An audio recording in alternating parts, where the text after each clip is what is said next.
Assalamualaikum warahmatullahi wabarakatuh. Halo, perkenalin, nama aku Ulfa. Di sini aku mau jelasin terkait proyek akhir Bootcamp Sumbercode. Jadi di sini proyek akhirnya itu bikin automation dengan Cypress untuk web Orange HRM. Untuk fitur yang di automation di sini itu fitur login, reset password, dan directory. Untuk scriptnya sendiri ini menggunakan pattern POM atau Page Object Model. POM ini membuat kodenya itu jadi lebih rapi. Nah, di sini POM itu misahin lokator elemen dan aksi-aksinya itu dari file test case-nya. Jadi lebih mudah di maintenance, meningkatin keterbacaan dan juga reusable. Selain itu di sini aku juga pakai intercept. Intercept ini buat fungsinya itu buat mantau network request, nunggu permintaan tertentu sebelum lanjutin tes, kemudian bisa juga buat manipulasi respon API. Intercept ini cocok buat memvalidasi respon API dan tunggu proses backend itu sebelum assertion. Nah, di sini untuk URL yang aku intercept ini aku pakai wildcard karena ternyata untuk URL-nya itu harus full, jadi nggak bisa ngambil dari base URL yang udah aku tulis di sini. Makanya di sini aku pakainya itu wildcard. Jadi entah URL apapun di sebelum /API ini, yang penting belakangnya tuh /API bla bla bla bla. Nah, ini sampai action summary. Untuk di sini itu foldernya itu ada folder support. Nah, di dalam folder support itu ada folder page. Nah, di sini itu yang buat nyimpen kelas-kelasnya yang tadi kan POM itu misahin elemen sama aksinya. Nah, elemen sama aksinya itu kita tulis scriptnya itu di sini. Jadi di sini untuk CY visitnya di sini, get elemennya, get field buttonnya itu di sini. Terus di sini aku juga ada verifikasi apakah elemennya itu udah visible atau belum. Kemudian untuk di sini aku juga ada function buat inputnya, input data, password, username. Kemudian verifikasi apakah untuk errornya itu udah sesuai atau belum, warning errornya gitu.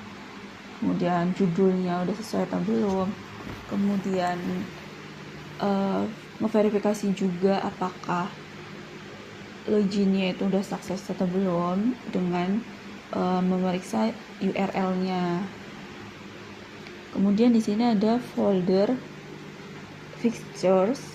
Di sini tuh buat nyimpen data yang buat testingnya. Jadi contohnya tadi di login page ini kan ada input username sama password. Nah, ini username sama passwordnya ini kan parameter. Nah, nanti ngambilnya itu dari data yang ada di sini. Nah, untuk tadi kan kita udah bikin function di login page.js ini ya.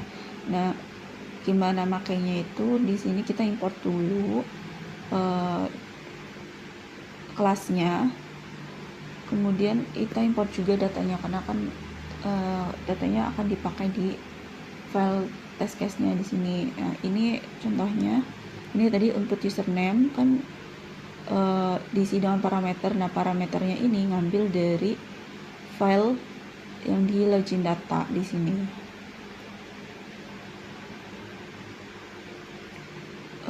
Untuk reset password dan directory page itu juga sama. Ini dipisahin elemennya.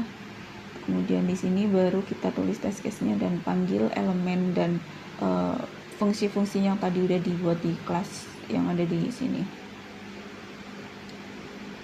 terus kita tinggal jalanin. Nah ini loginnya udah selesai semua. Misalkan kita coba yang reset password.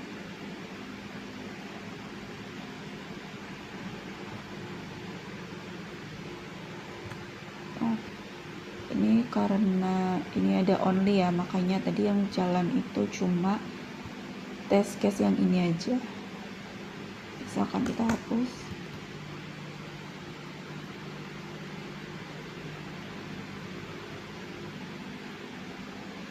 Nah ini maka akan jalan semua ya. Nah ini udah sukses semua. Oh ya, di sini tuh aku pakai before each karena biar nggak di tiap it itu manggil ini ya, manggil URL-nya terus. Jadi karena di tiap test case-nya manggil URL, makanya di sini pakainya before each. Sama di sini juga login page. Nah di directory ini di sini tuh aku before each-nya nggak cuma visit ke directory page, karena kan untuk masuk ke menu directory page itu perlu login. Jadi di sini aku manggil kelas login juga, terus ini ngakuin login dulu. Jadi di tiap test case-nya aku login terlebih dahulu. Oh ya, jadi karena tadi perlu login, di sini juga kita perlu import kelas dan login data di test case yang directory. Jadi nggak cuma directory page dan directory datanya aja yang diimport. Nah di sini kita bisa melihat bahwa menggunakan metode POM ini bakal reusable. Sekian presentasi dari proyek akhir saya. Terima kasih. Assalamualaikum warahmatullahi wabarakatuh.